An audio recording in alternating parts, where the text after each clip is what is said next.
So the central process user can only handle one task at a time.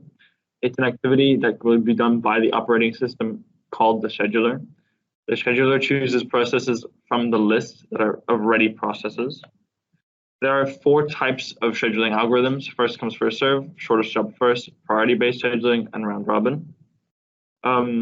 There are more, but these are the four most common uses and well explained ones, and they're on the IB book. So these are the ones that I found were most helpful. As the name suggests, the first process that will be inputted will be processed first. It's simple and easy. It's not too difficult. But however, their processes may have less execution time, and it can favor CPU-bound processes over input and output in case the computer needs to run something from itself first then. And using interrupts, I think Felix, you discussed interrupts, or yeah, the CPU might need to do that. Then shortest job first, also as the name suggests, the processor executes the job which requires the shortest time.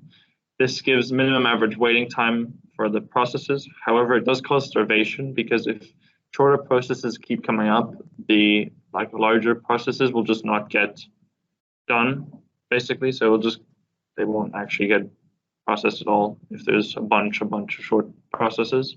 That's why when you spam your key, your mouse when a game's not working or a tab's not working, then you shouldn't do that in case the computer's running on shortest job first. Priority-based scheduling, which is just assigned a priority, each processing the higher priority first.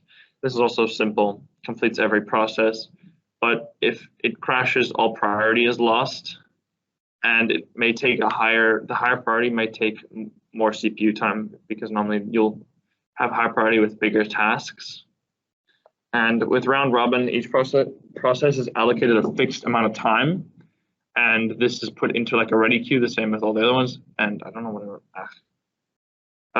they each gets a equal share of the CPU. There's no starvation because every single part of each process is getting an equal amount of time. But if you're setting the quantum too short, which is I think the amount of time given, then it might increase the overhead and lowers the CPU efficiency because each process isn't given enough time to actually process the information needed.